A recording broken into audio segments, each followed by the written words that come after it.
Oi, gente. Eu sou Tati Lopes, sou sacerdotisa de Umbanda. Hoje, atualmente, estou sacerdotisa do Templo Escola de Umbanda Maria Maria.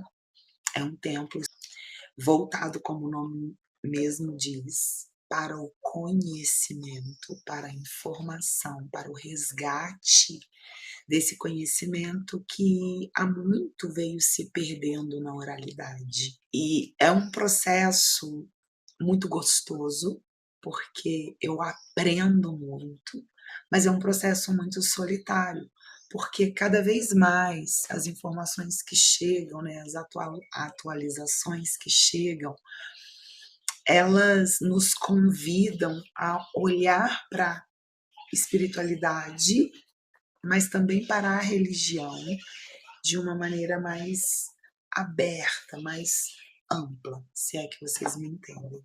Diante disso, desde que eu abri o templo novamente, porque eu já tive ele aberto, tá? Há 10 anos atrás, ficou aberto durante 9 anos. Eu saí, porque eu não fechei, ele ficou com a mãe pequena da casa na época. Eu saí para me iniciar no candomblé. Eu vou contar toda essa história aqui para vocês. Eu já contei aqui um pouco, tem alguns vídeos aí, mas eu vou começar essa história porque agora eu quero trazer ela de uma forma nova. Eu comecei dizendo isso para dizer que o meu objetivo aqui é trazer conhecimento.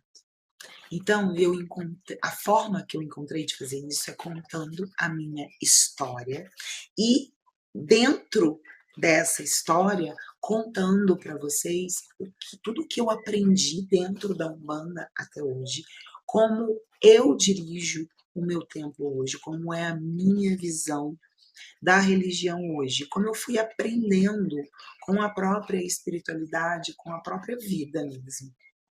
Então, é simplesmente compartilhar a minha experiência e os conhecimentos, as informações que chegam para mim e que se tornam conhecimento porque eu trago isso para a prática dentro da minha casa de Umbanda.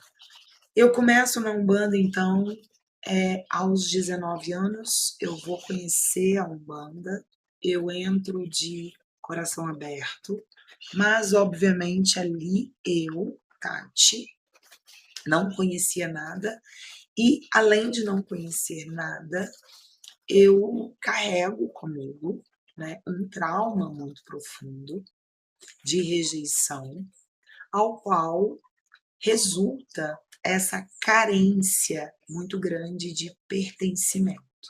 Outras peculiaridades minhas, como por exemplo o meu signo em aquário, faz com que eu tenha dificuldade de enxergar a minha própria identidade muitas vezes, e eu acabo buscando essa identidade nos outros, em grupos principalmente. Foi isso que aconteceu muito ali, logo aos meus 19 anos, quando eu entrei para essa casa. Tinham muitos jovens, pessoas ali da minha idade, e obviamente gerou uma identificação muito grande. E isso gerou em mim também uma idealização, uma expectativa, uma entrega, e junto com isso, véus, né? Porque quando a gente tem essa carência, quando a gente tem essa necessidade de pertencimento, de fato, a gente se torna alvos muito fáceis de qualquer pessoa que tiver um pouquinho mais de maturidade, de vivência do que a gente, tá? Então, isso tá para todo mundo. A questão é que eu caí dentro de uma comunidade religiosa onde eu buscava pertencimento, escuta, apoio, direcionamento, desenvolvimento mediúnico, crescimento, tudo isso. E o que eu tive ali foi um acolhimento disfarçado, né? Porque eu acho que quando a pessoa ela entrega baseado na sua conveniência, é isso que acontece. Então, hoje, quando eu olho para isso, eu vejo que ali existia uma espiritualidade, sim, gente, porque aí aqui a gente precisa abrir um parênteses, né, para a gente falar sobre essa questão. Eu vejo muita gente dizendo que, Se isso aconteceu, é porque ali não tem espiritualidade. Ah, onde estava a espiritualidade? Ah, onde estava o Exu? Onde estava a Pombogira? Ali, gente, eles estavam ali o tempo todo. Uma das coisas que eu aprendi é que as entidades, seja Exu, Pombogira, Preto Velho, Baiano, Caboclo, seja quem for, não pode interferir no nosso livre-arbítrio. Ou seja, quando a gente tem uma casa de Umbanda, a gente constrói não só aqui no plano terreno esse templo, esse axé, esse terreiro, essa casa, mas também no plano espiritual. Porque antes dela acontecer aqui, ela está acontecendo lá. Ela é criada lá. Então existe toda uma estrutura espiritual que sustenta essa casa e toda uma estrutura ancestral que sustenta essa casa. Então, nós estamos falando de entidades que vêm aqui, entidades que fazem parte da nossa ancestralidade e divindades que nos auxiliam nesse processo. E o que acontece, gente, é que uma casa de Umbanda, ela não existe ali apenas para atender a consulência e desenvolver os médiuns. Ela também existe para o desenvolvimento e para a evolução do próprio sacerdote. Porque não é porque a gente está num lugar de sacerdócio que a gente chegou no topo, que a gente tem o conhecimento máximo, que a gente é perfeito, que a gente não erra, que a gente não está aqui para aprender e para evoluir. Então a gente tem que tirar essa visão de Marte que a gente faz de um sacerdote, porque isso pesa demais. A espiritualidade, ela tá nesse processo todo, né? Desenvolvendo aquele sacerdote, desenvolvendo aqueles médiums, acolhendo e atendendo aquela comunidade, é um trabalho em conjunto. O fato do sacerdote, ele está ali agindo diferente do que ele prega, né, do que a espiritualidade ensina, não significa necessariamente ele não tenha caráter e que tudo que está sendo feito ali não tenha o seu valor.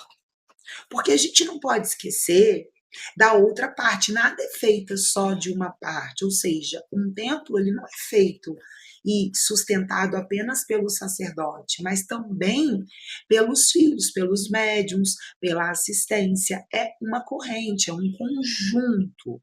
Então, quando a gente olha para isso, a gente entende que uma parte é do sacerdote. Ele tem o conhecimento, ele sentou para aprender, ele está ali numa posição de ensinar, de guiar, de compartilhar. Ele é um líder espiritual. A outra responsabilidade que nos cabe enquanto médiums é ouvir, aprender, mas não ter e tomar nada como uma verdade absoluta. Porque a gente precisa aprender a ouvir, mas observar. Porque a pessoa ela está dizendo uma coisa, mas será que ela está fazendo aquilo que ela está dizendo?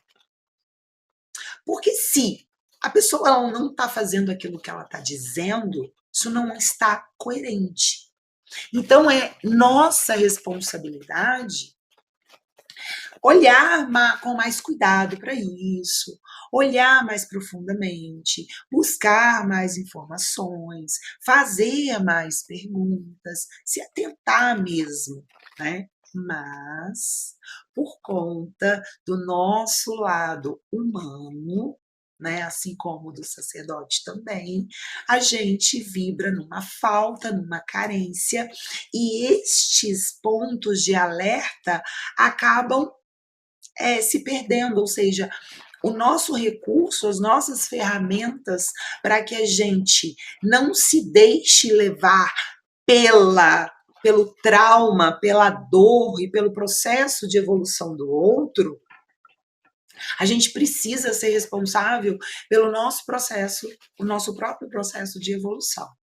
Diante disso, a partir do momento que a gente está ali, tá? Então, o sacerdote, ele está ali no processo dele de distorção, né, de erro, e a gente está ali, presente, ouvindo, mas muitas vezes inconsciente, não enxergando o todo, mas de coração aberto, né, de intenção e propósitos alinhados com a casa. Isso faz com que a energia flua, o trabalho aconteça, as pessoas recebam de fato aquilo que elas foram buscar, porque o fato de uma parte, que é o sacerdote, uma parte muito importante, tá, gente? Não significa que não seja. Mas está ali debilitada, a outra parte, ela vai estar ali, segurando, fazendo, né? Porque ela está sustentando aquilo intencionalmente de coração puro. A questão vem depois, né? Quando esse véu cai, porque ele cai. E aí a gente olha para tudo aquilo e aí a gente se depara com uma situação muito dolorosa, que foi o que aconteceu comigo. Porque eu entrei, eu me deixei ser levada, porque quando eu olho hoje estava tudo muito claro, sempre esteve, desde o início, tudo muito claro para mim. Mas ainda assim, eu não quis ver. Eu quis continuar ali. Meio que por sobrevivência, tá, gente? É muito inconsciente mesmo. Mas quando o véu caiu, porque ele caiu e ele cai, né? E eu enxerguei tudo aquilo, obviamente, que a minha primeira atitude foi me retirar, porque não fazia sentido para mim. Não combinava com os meus valores pessoais, com aquilo que eu acreditava de fato em relação à espiritualidade. Em momento algum eu desacreditei da espiritualidade ou da Umbanda. Obviamente, eu me senti injustiçada. Obviamente, eu me senti uma vítima, né? Naquela época, eu não tinha a consciência que eu tenho hoje e que me faz ver que eu tive a minha parcela de responsabilidade nisso. A questão é que quando a gente não tem essa consciência, as coisas vão acontecendo de uma maneira muito dolorosa, porque é muito reativa. Em momento algum, mesmo sabendo e vendo que não fazia sentido com o que eu acreditava, eu em momento algum coloquei esse sacerdote contra ninguém. Eu em momento algum falei mal dele para ninguém. Eu em momento algum contei para ninguém o que eu vi, o que eu sabia, né? As conclusões que eu cheguei mediante ao que eu estava vivendo ali. Muito pelo contrário. Eu me mantive no meu lugar, vivendo a minha vida, mas, infelizmente, ele não teve a mesma atitude. Ele teve, obviamente, muito medo que eu o expusesse, porque aí vem a reação, né? A gente vê que é uma reação, porque a pessoa, ela se coloca ali para basear a atitude do outro, ou seja, ela mede o outro com a régua dela. Então, quando ela acredita que ela vai ser exposta, quando ela acredita que ela está em perigo, ela vai mostrar esses sentimentos reagindo. Ou, às vezes, fugindo, às vezes atacando, e nesse caso foi atacando. Né? E foi um ataque enorme, foi a partir desse ataque que eu precisei né? Eu me vi diante de uma necessidade, eu não tive opção. Eu pude fazer uma escolha diante das opções que eu tinha, mas as opções que eu tinha era ou eu encarava esse sacerdócio sem nenhum conhecimento, apenas 3 anos de Umbanda, aprendendo tudo muito na superficialidade, tá? Uma base muito kardecista. Ou eu deixava minha vida acabar de lascar, porque eu já estava assim no fundo do poço. Então foi aí que eu falei, não tem jeito. Né? Então, vocês percebem que por mais que eu pudesse fazer uma escolha, eu não tive muitas opções. Pois é isso. Eu vou terminar esse vídeo aqui, né, deixando essa clareza para vocês que hoje estão aí entrando nos terreiros de Umbanda, que hoje estão dentro dos terreiros de Umbanda e que, primeiro, se perguntem o motivo pelo qual vocês estão ali. No meu caso, eu fui ali porque era algo que estava no meu destino. Eu fui levada até ali. A vida me levou. Mas eu, de cara, vivi coisas ali que já estavam claras para mim, que eu tinha que ter mais atenção. Isso não significa que eu não tinha que entrar no terreiro. Isso significa que eu tinha que ter mais atenção. Mas eu não tive.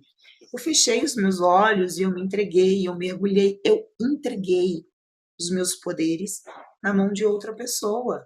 Então, isso é responsabilidade minha. Ele tem a responsabilidade que cabe a ele e isso é sobre ele. Mas o que eu quero fazer com isso, o que eu escolho fazer com isso é sobre mim. É importante, gente, olhar para a responsabilidade que lhes cabe e se questionar primeiro, né? Condiz. O que está aqui que não está batendo? Por que não está funcionando? Ou quando entra numa casa, observa. Observa, escuta o que é dito e observa o que é feito. O comportamento, não só do líder, mas de todos ali. Porque os filhos da casa, eles são espelhos do líder. Ali, nos filhos, você vai enxergar várias versões do líder. Inclusive, a gente pode falar sobre isso, porque eu aprendi muito isso no meu sacerdócio com os meus mentores. E quando a gente tem essa percepção, gente, a gente consegue ter uma clareza muito maior das coisas. E aí sim a gente pode fazer escolhas de uma maneira mais consciente, mais responsável. Antes de saírem por aí culpando, julgando, por mais absurdo que sejam as atitudes do sacerdote, olhem para vocês e vejam até que ponto vocês se permitiram, né? Pactuaram, olha a parte de vocês nisso tudo. Isso, olhar a parte de vocês, não significa exigir os seus direitos, né? Os reparos daquilo que você acha que lhe cabe. Isso precisa ser feito, e aí é preciso buscar os meios legais para isso. Felizmente, a justiça do nosso país não é muito boa, principalmente para esses casos, mas é o que nos cabe dentro da sociedade em que a gente vive. Outra coisa que a gente pode fazer, sim, eu acho que com muita responsabilidade, é trazer casos a público para alertar outras pessoas, porque eu acho que isso é importante. Não no sentido de massacrar alguém, não com o objetivo de vingança, mas com o objetivo de compartilhar o que você aprendeu com outras pessoas. Porque eu comecei a falar lá atrás e eu acabei me perdendo nisso. É doloroso demais, gente. Porque quando a gente olha para isso, e isso aconteceu comigo, muitas vezes a gente não percebe de imediato a nossa responsabilidade sobre aquilo tudo que aconteceu, mas a gente sente. A gente sente. É uma dor tão profunda, que quando você toma consciência, muitas vezes nem vai ser ali naquele momento, você vai remoer aquilo por muito tempo. Mas quando você toma consciência, como eu tomei, depois de um certo tempo, você vê que aquela dor que você está sentindo, aquele sentimento de injustiça, na verdade, não é pelo outro, é por você mesmo ou por você mesmo. De perceber que tudo aquilo aconteceu porque você permitiu que acontecesse, porque você deixou que chegasse ao ponto que chegou, porque você não respeitou os seus limites, você não disse os nãos que precisavam ser ditos por medo de perder, por medo de ficar fora da panela, que se cria para te fazer você se sentir melhor do que os outros. Isso é péssimo, gente. Fujam de terreiro que tem panelinha. Não fiquem. Isso não é saudável. Se o terreiro tem panelinha, principalmente onde o sacerdote faz parte dessa panelinha, fujam e lembrem-se, os médiuns são reflexo do sacerdote. Então, ouça, observe, fale menos. Apenas isso será o suficiente para você ver tudo que você precisa ver. E aí sim, decidir se você quer caminhar, mas caminhar sabendo onde você está pisando, consciente, gerando ali uma troca justa, me dá o que eu preciso, eu entrego o que eu tenho e tudo ok, ou você vai buscar um lugar aonde você se sinta mais confortável, onde você se sinta mais seguro, né, para que você possa caminhar. Então, por hoje eu fico aqui, um beijo e axé.